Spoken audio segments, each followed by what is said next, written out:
اعوذ باللہ من الشیطان الرجیم بسم اللہ الرحمن الرحیم واتل ما اوحی الیک من کتاب ربک لا مبدل لکلماتہ ولن تجد من دونہ ملتحدا واصبر نفسک مع الذین یدعون ربهم بالغداة والعشی یریدون وجهه ولا تعد عیناک عنهم ترید زینة الحیاة الدنیا ولا تطع من اغفلنا قلبه عن ذکرنا واتبع هواه وَكَانَ أَمْرُهُ فُرُطًا وَقُلِ الْحَقُّ مِنْ رَبِّكُمْ فَمَنْ شَاءَ فَلْيُؤْمِنْ وَمَنْ شَاءَ فَلْيَكْفُرْ إِنَّا أَعْتَدْنَا لِلظَّالِمِينَ نَارًا أَحَاطَ بِهِمْ سُرَادِقُهَا صدق اللہ العظیم۔ اور پڑھا کرو اس میں سے کہ جو وحی کیا گیا ہے آپ کی جانب آپ کے رب کی کتاب میں سے، اس کی باتوں کا بدلنے والا کوئی نہیں، اور نہیں پاؤ گے تم اپنے لیے اس کے سوا کوئی اور جائے پناہ۔ تھامے رکھو، روکے رکھو اپنے آپ کو ان لوگوں کے ساتھ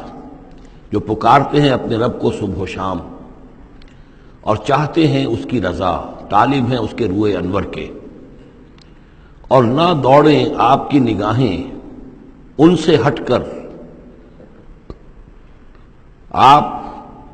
کہ دنیا کو یہ محسوس ہو، یہ مغالطہ ہو کہ ترید و زینت الحیات الدنیا۔ یہ ذرا مشکل مقام ہے قرآن مجید کا کہ بظاہر تو الفاظ یہ ہیں کہ آپ کی نگاہیں دنیا کی زیبائش اور آرائش کی تلاش میں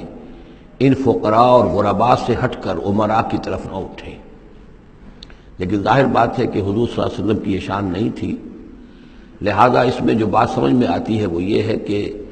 ایسا نہ ہو کہ آپ کے التفات کی وجہ سے دنیا یہ محسوس کرے کہ ان کی نگاہ میں بھی وقت اور اہمیت جو ہے وہ دنیاوی مال و دولت اور اسباب کی ہے۔ کسی داعی حق کے لیے یہ معاملہ بہت ہی نازک ہوتا ہے کہ ایک طرف جو حالات و واقعات ہیں اس کے اعتبار سے، جو حقائق ہیں اس کے اعتبار سے، معاشرے کے جو اونچے طبقات ہوتے ہیں، جو وہاں سرداری یا کسی اور طرح کی سربراہی کے منصب پر فائز ہوں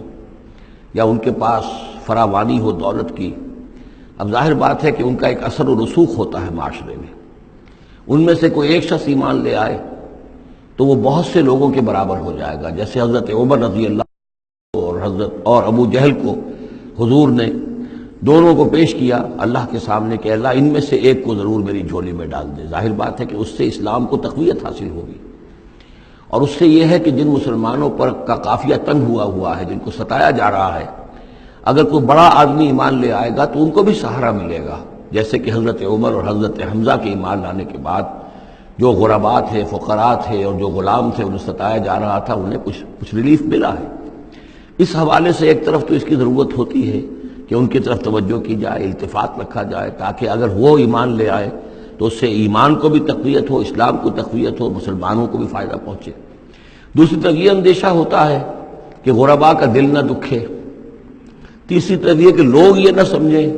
کہ یہ بھی زیادہ جو ہے مدارات کرتے ہیں اور زیادہ التفات کرتے ہیں امراء کی طرف، اہم لوگوں کی طرف، گویا کہ ان کی نگاہوں میں بھی دنیا کی انہی چیزوں کی وقت ہے، انہی چیزوں کی اہمیت ہے۔ تو یہ تین طرف کی چیز سمجھیے کہ یہ چکی دو پارٹوں والی نہیں، تین پارٹوں والی ہے، کہ جس میں کوئی داعی جو ہوتا ہے وہ اس مخبصے میں آ جاتا ہے کہ ایک طرف تقاضا یہ ہے خود تحریک کا، دعوت کا، اس جد و جہد کا، اس کے تقاضے یہ ہیں کہ ان کی طرف التفات ہو، ان کی طرف توجہ کی جائے تاکہ ان میں سے کچھ لوگ ایمان لے آئیں تو کام میں سہولت حاصل ہو، مدد حاصل ہو، لیکن دوسری طرف یہ منفی دو اثرات بھی موجود ہیں۔ تو اس کے مابین جو ہے حکم دیا جا رہا ہے حضور صلی اللہ علیہ وسلم کو کہ بہرحال آپ یہ احتیاط کیجئے کہ یہ تاثر نہ ابھرنے پائے کہ محمد کے نزدیک بھی صلی اللہ علیہ وسلم اصل اہمیت جو ہے وہ دولت مند لوگوں کی ہے۔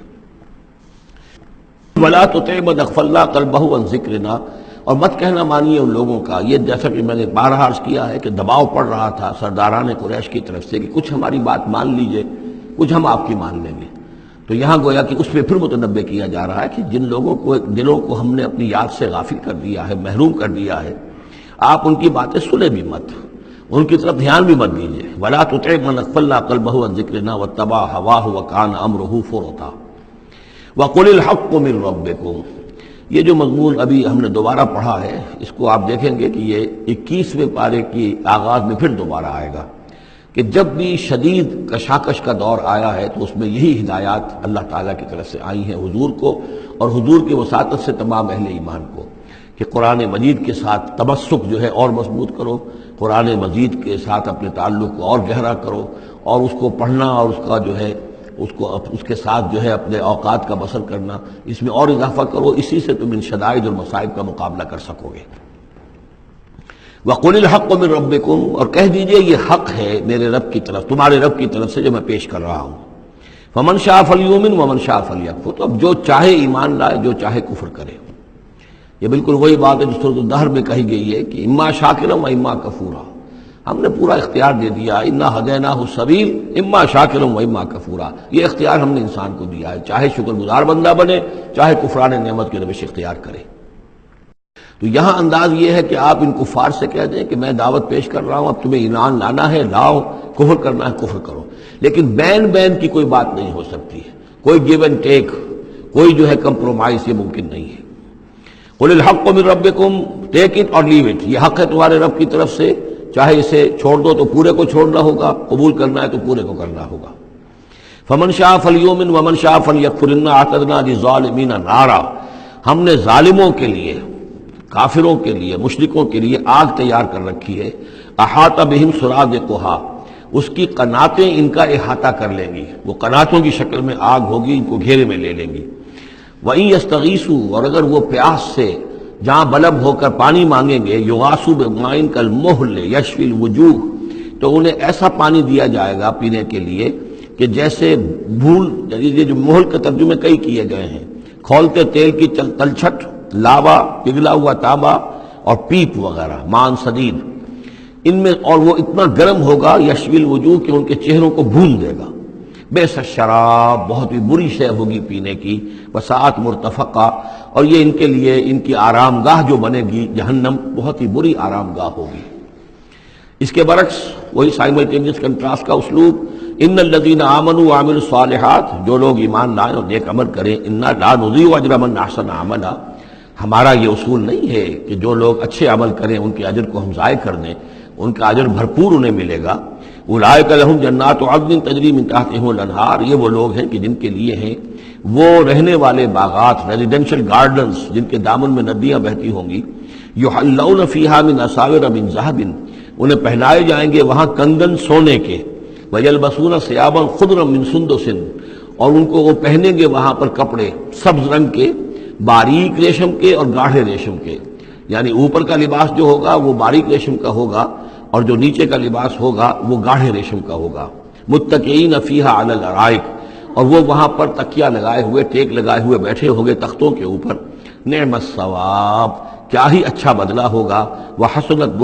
مرتفقہ، اور کیا ہی خوب ان کے لیے آرام گاہ ہوگی۔ صدق اللہ العظیم۔